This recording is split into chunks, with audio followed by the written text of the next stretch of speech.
1997, binili ng father ko is brand new. Ginamit muna namin ng pang-family car dahil ito yung unang labas ng 9-seater o 10-seater itong Tamaraw FX. Nasabi niyo po kanina, never kayo tinirik niyo sa akin na to. Hindi. Sa 300,000 na tinakbo? Oo. Never, not once? Oo. Dahil kasi maintain ko to. Okay boys, babalik tayo sa ating panibagong video. At kung makikita nyo boys, meron tayong dalawang Toyota dito. Meron tayong isang Toyota Vios. Orig paint. Tinakbo lang nito. Ilan tinakbo nito tol? 28,000 pesos. Tapos meron din tayong Toyota Tamaraw FX, which is ngayong vlog, ito yung papakita namin sa inyo. At itong kwento naman itong FX na to, i-vlog natin ngayon. Sila yung pinaka first owner. Sila bumili, sila naglabas sa kasa, sa kanila tumanda and all, no? So, alamin natin yung story nitong sasakyan na to. Paano lang na-keep fresh, ano yung mga ginawa nila. After all these years, still running in a very perfect condition. Pristine condition, boys. So, next vlog, ito ang i-vlog natin. Pero simula muna tayo sa FX. Tawagin natin yung owner. Let's go. Okay, so ito yung first owner, si Sir Marlon. Tama ba, Sir Marlon, kayo po yung first owner? Si AirPods, dahil siyang personer nito. Naman ako sa kanya to. Anong year po ba yung sasakyan natin ngayon? 1997. Most like mga 28 8 years old. 28 years. Damn! At 20-year-old car, ganito pa rin ang itsura. Sir, paano ba nag-start itong Tamaraw FX sa inyo? 1997, binili ng father ko is brand new. Ginamit muna namin ng pang-family car dahil ito yung unang labas ng 9-seater o 10-seater itong Tamaraw FX. Actually, sir, bihira na lang po yung mga ganitong... Actually, sa Baguio, marami pa pala, no? Marami Pa. Pero yung ganito ka tindig na itsura, boys, ngayon nga, bihirang-bihira kayo makakita ng ganito. Sir, tama dito ba sumikat ang Toyota? Oo, tama dito, sa Tamaraw FX. Bakit naman naisipan yung i-restore yung ganitong sasakyan? Kasi andito na to dahil naman ako nga kay AirPod, dahil may sentimental value siya. Kanya pina-restore ko. Sayang naman kasi yung sakyan niya para yung alaala niya ba ni AirPods, andito pa rin. So wala nang sir, walang alisan sa garahe to? Minsan, pang Sunday lang na panggamit, pero pagka weekdays, standby lang dito. Bawal maarawan to, sir. Oo, tama. Since kayo po yung first owner, magkano po ba yung brand new price nito noong 1997? Yung natatandaan ko noon, kung hindi ako magkakamali, nasa 400 plus ito, 475. 400,000 pesos. Pero nung panahon na yun, boys, mahal yun. Mahal na. Dati ba, sir, kapag naka-FX ka, medyo big time ganon? Dati? Oo. Ay, gano'n? Oo. Kasi ito yung parang mga unang panahon talaga ng mga Pero, syempre, may Land Cruiser na noon. Iba naman yung kasing Land Cruiser, parang sabihan nga para sa pang-mayor at saka pang-governor. Pero ito, medyo big time ka na rin. No? Oo, parang nasa middle class ka na nung pagka meron kang ganito. Parang ito yung Fortuner na. Oo, tama, correct. Sa bagay, yung Fortuner ngayon, big time na no? Oo, big time na. Bali ito, na-repaint na to, pero yung before na ma-repaint to, orig paint pa siya. And then, siya, nag-fade. Yung mataas-taas dito, yung hood, bubungan. Dahil siguro sa 28 years na, saka pupunas, yun, naupod na yung top coat niya. Hindi ko nag-change ng color. Lahat ng original, ibinalik ko para talaga original. Paano naman po yung mga ilaw, yung mga grill, side mirror? Ano po yan? Ito pa rin yung from 1997? Yes. Tama. Correct ka. 1997, lahat ng mga parts number nito, yung headlight, clearance light, tail light, side mirror, lahat yan original. Pati windshield, original pa. Lahat ng mga pintuan, salamin yan, original lahat. Pati po salamin. Na ano na po ito, sir? Na-detail na ang salamin? O hindi pa? Dinetail ko lang detail ko lang yan. Ako lang nagdi-detail.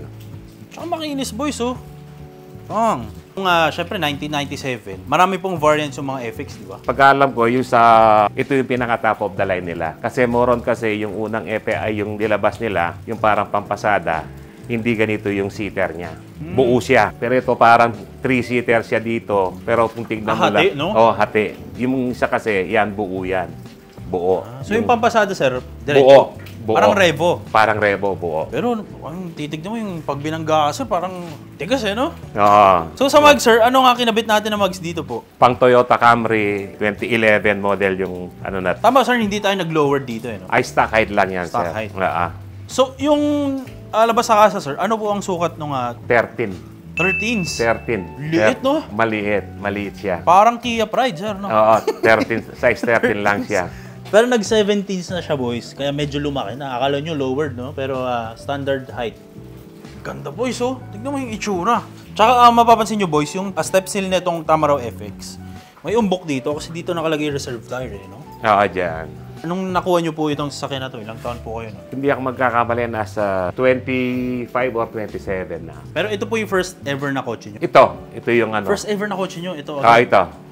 Tapos nag-backstype kami. Ano yung feeling, sir, kapag syempre bata kayo, no? First car nyo, malaki agad. Masaya. Siyempre, dati ka lang na si Airpat, saraw na jeepney, tapos magkakaroon ka ng ganito. Iba yung feeling mo pagka ganito. Kasi yung saraw, assemble lang sa kasa ng saraw. Ito, dumaan siya ng factory quality control talaga. Saka nakakatawa, sir, no? Syempre, as a kid, nung bata po tayo, pagka may sasakyan, sarap sa feeling, no? Ay, correct. Iba talaga. Parang pagdating niya, ginabihan, ang gusto mo, makatulog ka lang saglit, gusto mo umaga na para makita mo lang. Para mag-drive agad. Oo, gano'n. Pero nung nakuha nyo to, sir, syempre medyo 27, 25 na po kayo nun, no? Dinadrive nyo rin po ito? Pinapada-drive na sa akin ni Airpods noon dahil may lisensya na ako noon. Sir, pwede natin masilip yung interior? Ay, sure. Tamaraw FX, boys. Tingin mo, wala silang sir, no? Walang bintana. Yung bintana dito, parang inuusog ganyan. Okay, silipin natin yung interior nito, boys. Tsaka yung mga bukas, no? Parang crispy, no? Bali, ito lahat, all stock po to. From ceiling, yan, tignan nyo ceiling. And then yung mga upuan niya, stock lahat. Sidings, dashboard, manibela, ito yung stock niya. Maliban lang dito sa Caristera, pinalitan na natin to dahilan ng, kasi ito cassette type lang noon. Ngayon pinalitan ko ng touchscreen. Touchscreen to, sir? Nag-ano siya, na tumataas yan. Tumataas? Oo. Tumataas? Ayan. Ganun. Uso ngayon kasi yung mga Bluetooth eh. Ayan. Okay, ngayon lang ako nakakita ng ganyan Oo. Panis. Tapos pag pinatay siya, magsasara din. Magsasara daw siya ulit. Para hindi ma-expose sa araw. Ito ang model, boys, para sa mga magtatanong. Okay. Sir, ilan na po ang tinakbo ng Tamaraw FX natin? Actually, is 359 ba? O 69? Ayan. 300K na, sir. No? 300K. Madalas nyo rin pala talagang gamitin, as in daily driver before? Before. Kasi ito lang yung ano namin sa sakyan. Pinapupunta ng Manila kasi yung sakyan namin noon dahil sa araw lang, hindi pwede sa Manila. Ito yung sinasakyan namin. Bawal yung sa araw sa Manila, sir? Parang noon, alam nila yung plate number. Pagka si plate number, lagi kang nasisita sa hindi naman bawal, pero dapat kung pang PUJ ka, may permit ka sa LTFRB. Nakakatuwa ang Tamaraw FX. Walang kahit anong sir, walang kahit anong features, no? Wala. Puro may meron kang cambio, may manibela, ito, handbrake, may compartment, tas yung aircon neto, boys. Kita yung lagay ng airbox, oh. Bam. Wala siyang ka-design before, no? Oo, wala. Pero pagdating sa sir, sa long drive, maaasahan talaga ang FX. Oo. Matibay yung under suspension niya. At saka sa driving comfort naman, okay naman yung distance ng driving. Tsaka for sure, sariwa ang mga tire nito, sir, oh. Oo. Di ba? Tire na yan sa dito, no, boys, sa sidings. Ayan, yan. Sir, yung sinasabi nyo pong variant nung kanina, ano pong variant yung... Deluxe lang. Yung seat, dito lang yan. Diretso? Oo, diretso. Walang nag-a-adjust dito yun. Ito kasi na-adjust yan. Pero flex na yun dati pag na-adjust yun, no? Oo, tsaka ito, nagre-recline yan. Pero iba lang yung dashboard niya. Iba yung dashboard niya. Yung dashboard niya, iba to. Tsaka yung speedometer, iba to. Ibang style. Iba, Tsaka sa Tamaraw FX, boys, tingin mo, ang handbrake, parang tungkod, no? Hinahatak. Very basic, boys. Kapag nakakita kayo, pag nag-project kayo ng mga ganito, wala siyang armrest, no? Walang cup holders. Wala. Ito, sir, pwede ba to? May salamin, no? Wala. Wala. Wala rin salamin, boys. Wala. Wala siyang vanity mirrors. Tsaka hindi dito, ganun din. Kumbaga kung ano yung mga kailangan mo para makapunta sa A to B, yun na yun, di ba? Manibela, gas gauge. Pero ito, at least may RPM siya, sir. Meron. Kadalasan, wala na kapag base model, eh. Pero ang nakakatawa, diretso lahat, sir, no? Diretso lahat yan. Walang boys, oh. Tsaka halata mo, boys, kapag yung mga sasakyan, na masilihan, tsaka na-restore ng heavily, sir, no? Oo. Ito, sariwa talaga. Yan, sariwa talaga. Basta tama, masarap mag-drive, malalaki salamin. Oo, wide viewing ka, kita mo lahat yung ano dyan. Kita mga kamote, sir. Oo. Okay, sir, punta naman tayo sa likod. Okay, sige pa. Dito Ito yung bukas sliding. Ito, parang yung bintahan ng old model na yung kapis ba, ganun lang. Oh. Parang kapis, sir. Yung ano, yan, ganyan lang. Yung mga old. Pero at least, may aircon sila dito sa likod. May aircon niya. Itong ano yun, sir, malamig pa rin naman ang aircon. Oo, maandar pa yung aircon niya. Ever since ba, sir, ano na to? Naka-car cover? O ngayon na lang ulit to? Hindi, si Airpat talagang ito yung gusto niyang cover para kita niya yung dumi. Para kaagad malaban. Mako-consider nyo po ba na yung dad nyo po, car guy din? Mahilig rin sa kotse? Mahilig. Nagpo-forma din po siya ng mga kotse niya? Mahilig din siya. At saka malinis yun. Pag ginamit niya yung sakyan na hanggat may time, hindi matutulog yung sasakyan na marumi. Namana nyo rin po yun? Namana ko yun sa kanya. Kanya yung mga sasakyan namin ganito. Pati yung mga anak ko yan, tinuturuan ko na. Kanya para may sarili ng sasakyan, ganun din ang gagawin. Bawal din hawakan sa salamin. Oo, bawal. Pag ginawa ko, magkakaano sir, no? Although, kahit dito, kahit noon, nagbibiyay kami, si Airpat, ayaw niyang kumakain doon sa loob ng pagkain. Actually, karamihan ng car dads, boys, yung talagang rule, sir, no? Oo. Bawal kumain. Tsaka ang mga seat covers dati, sir, ganito po ba talaga? Wala, hindi pa uso yung mga leather? Walang leather. Oo, wala. Walang leather. Puro tela, ganito? Puro tela. Sir, nare-recline po ba itong upuan na to? Nare-recline to. Ito, yan. Ganun. Yan, tapos to. Yan, ganyan. Ay, panis. Hindi ko alam yan, Malinis, no? Hanggang dito. Yan. Tsaka may, subwoofer. Subwoofer to, sir? Yes, subwoofer yan. Inassemble ko lang yan, akong nag-build niyan. Pang boom beats. Oo. Sir, wala talagang upuan sa likod? Mayroong upuan siya dahil lang hindi na namin ginagamit. Andito yung upuan niya, hindi ko nang nilagay. Dahil pagka minsan kasi, sinasali namin sa pagka may time na sa car show, ganyan. Kanya, ito kasi pagka nilagay ko yung upuan, tupi lang dito. Tsaka parang may resemblance talaga siya, sir, sa Revo, no? Oo, meron. Parang ito yung sinaunang Revo. Oo. Actually, tama raw din naman. May tama raw logo din yung Revo. Tama raw din, pero mas maano lang yung body no. Mas malapad at saka pinaganda. Pero yung seating capacity, almost same lang sila. Ilang kayo sumasakay dito, sir, dati? Anong bata kami? 10. 10? Dahil medyo hindi pa ganito yung katawan natin. Medyo pa. Tsaka maliliit pa lang tao, sir, dati, no? Nag-evolve na sila ngayon, Higante na lahat. Oo. Pagka ganito, na lang siguro, nasa 6-seater na lang to. Bilangan natin. 3 dito. 3. Dito 3 rin. 3. Tapos 6. Dito.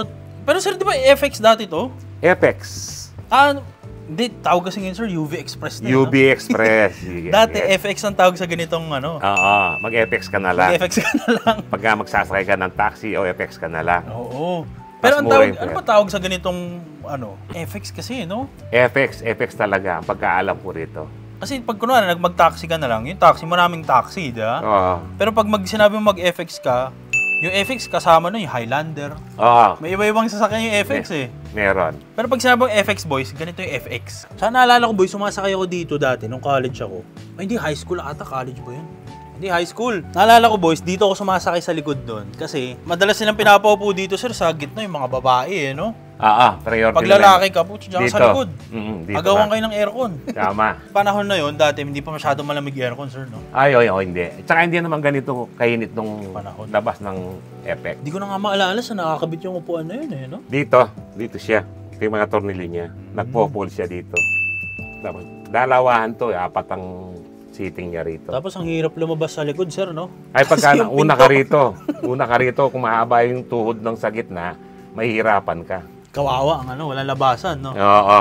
Punta naman tayo, sir, sa likod. Okay, sige, sure. Sa rear part ng natin, sir, ito all original din. All original to. Salamin. Ayan, salamin, taillights. Ito pa nga yung niya dati. Ayan, original yan. Nilagyan ng chocolate bars, no? Oo. Chocolate bars. Original dyan yan. Nakakatawa, boys, no? Sobrang nakakabalik sa pagkabata yung ganitong sasakyan, sir, no? Ay, oo. Linis, boys, hanggang bubong, no? Okay, tapos ito yung nakakalito kasi may ibang FX, sir, na bukasan nila dito, di ba? Oo. Parang si Highlander, dito siya, bilog siya. Si Isuzu. Si FX naman, talagang dito. Si Revo, wala rin yata. Wala, si Revo buong ganun, sir, no? Oo, pag ganun. Kaya basag-basag yung mga dampers. Oo. Kasi bukas ng bukas. Bukas ng bukas. Pero dito, ano siya, boys, ayan, no? Parang door handles lang din. Maliit, no? Tsaka dito, sir, parang paano nyo po na preserve yung ganito kakinis na sidings, oh? Yan, pinagtiyagan lang dahil hindi naman ganong naano yung sasakyan, pang personal lang. Kanya na-maintain namin na ganito yung sidings niya. Even though yung carpet niyan, original pa. Original pa to? Yes, original pa yung carpet niyan. Dahil pang personal lang namin. So mapapansin nyo, boys, sa mga carpet dati, wala siyang hulma, no? Flat lang, bam. May carpet ka na. Kasi sa mga Corolla, sir, may up and down, no? Oo, meron. Dito flat lang, Flat lang yan. Matanong ko, sir, nung pininturahan po itong sasakyan, kalas lahat? Or paano ba nangyari? Bali, pinakalas ko yung dapat kalasin, yung mga bintana dyan para hindi ma-overspray. Pinatanggal ko lahat yan. Bukod lang dito dahil kasi medyo mahirap na matanda na baka mabasag. Pero itong sidings na yan, lahat tanggal yan. So, ang pininturahan po hanggang loob? Pati po yung mga sidings?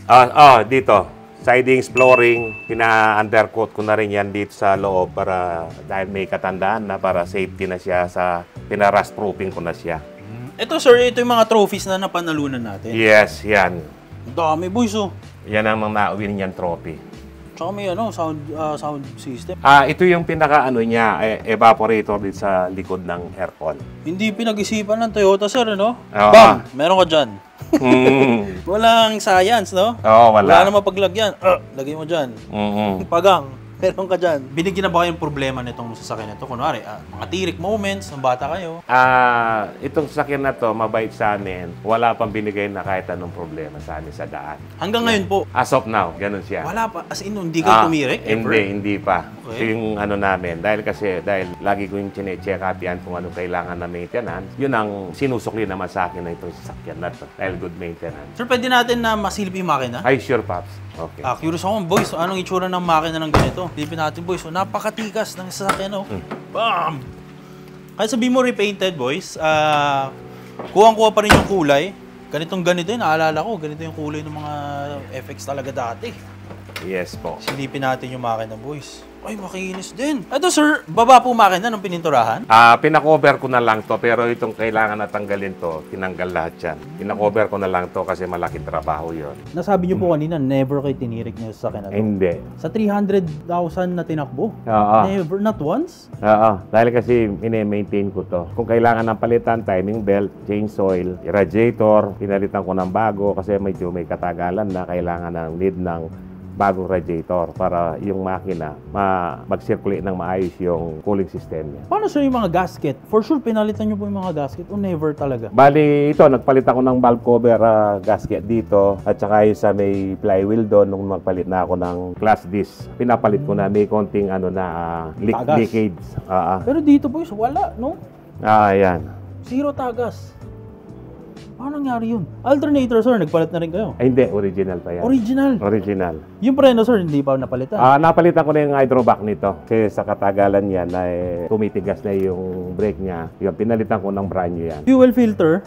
Pinalitan na rin. Pinapalitan na yan. Pero, as in, never. Hindi ko makapaniwala. Never kayo tinirik talaga? Ay, hindi. For how many times kami nagpunta ng Baguio nito, walang tirek. Minsan, mapaplatan ka lang. Very basic lang naman yung pagka-bibiyahe ka. Parang napansin ko Toyota lahat, sasakyan nyo, no? Toyota lover kami, sir. Mas gusto namin si Toyota. Yan, yung mga... So, meron silang sasakyan, boys. May Vios. Yung Jazz sa akin yung Jazz. May Vios ulit. May Hilux, may Raze. Actually, sir, may Nissan po kayo, no? Yung Navara. Pang daily use. Grabe, ito yung sobrang nakakapagtaka. Nakaka-amaze, never kayo tinirik. Hindi. Zero overheat.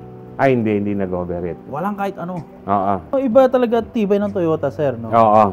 Masasabi nyo po yan. Siyempre, inakailang Toyota na kayo. Oo. Pero sir, matanong ko, no, nung before natin siya ihilamusan, halos ganito na rin po ba ang itsura nito? Ganito na. faded nga lang siya. Yung line niya, straight lines yan. Yan.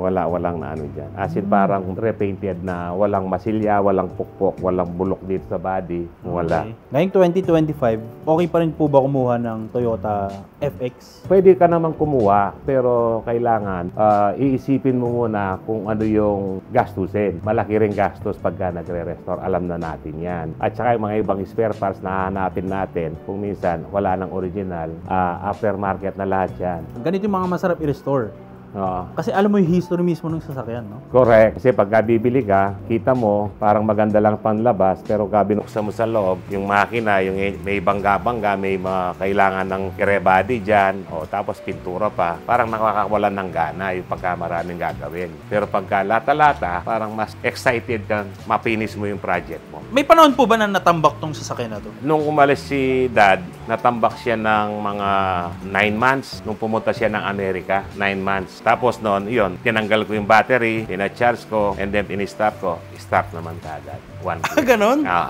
Walang naging problema? Wala. Iba siguro talaga sir nakapag-alaga ang sasakyan? Tama yon.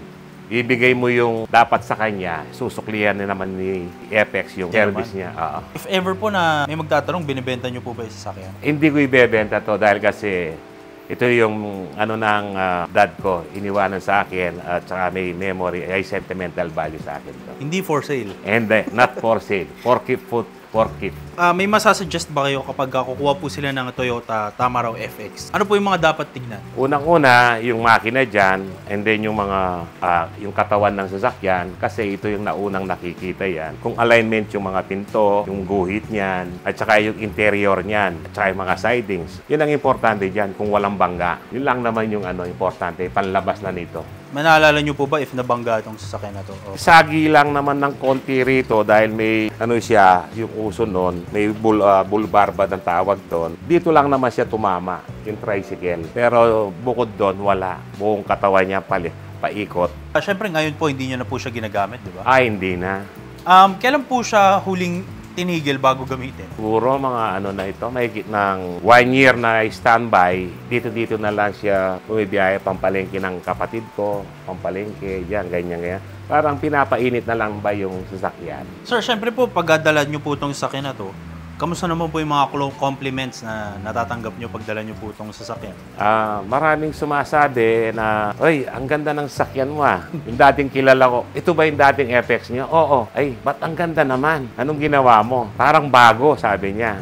Siyempre, pagka mahilig tayo sa sasakyan, gagawin natin yung karapat-dapat sa sasakyan para magandang lilitaw. Ano po gusto nyo sabihin para sa mga makapanood natin na nangangarap magkaroon ng FX o balak nila gusto kumuha? Ang masasuggest ko, yun mas maganda kung magbibuild kayo ng ganito para yung memories ni Apex lalabas. Kung bibili ka ng modelong sasakyan, kahit na bukas, meron. Pero si Apex na ganitong kinis, parang mahihirapan ka ng maghanap. Any shoutouts or sino po gusto nyong batiin to end our video? Shoutout kay Elmer Vital. Siya nag-paid nito sa shop niya. Joy Boy, siyang nagpintura dito. Joy Boy Fabian. At saka yung shop nila, si Golden Lake. Shoutout pala kay Sister Margie Corn and Brother Mark Corn. Nasa Amerika sila. Sa mga kapatid ko, Marian Tuason and Michael Marquez. Sa lahat ng family ko. Sir, again, salamat po. At binigyan nyo kami ng oras para mapakita sa audience natin itong napagandang sasakyan. At again, boys, sana na-inspire naman kayo ni Sir Marlon, makabuo pa rin at posible pa rin po pala ngayong 2025 makabuo ng ganitong sasakyan. Possible pa naman. Dahil meron ka pang nabibiling mga parts nito, kanya lang, matyaga ka lang maghanap. So again, boys, sana na-enjoy yung video. Sir, abangan nila yung next vlog. Ito. Yes. Toyota Vios. Very interesting. All Orig. Meron dito mga parts from 2009 pa. So, abangan nyo next vlog, boys. Ito na yung ipapakita natin. Let's go. 2008. 2008 hindi gamit. Ipakita natin yung prod date. Tapos mo, baka sabihin ng magko-comment, pinipeke natin yung video natin. 2008. 08. Ayan, papi. 2008. 3208. Ayan, papi. 2008. Hindi man gamit yan, papi. Ayan, Ay, may sulat pa. Oo, papi. Ito, hindi binibenta to. Hindi, papi. Kasama sa kotse. Kasama sa value to.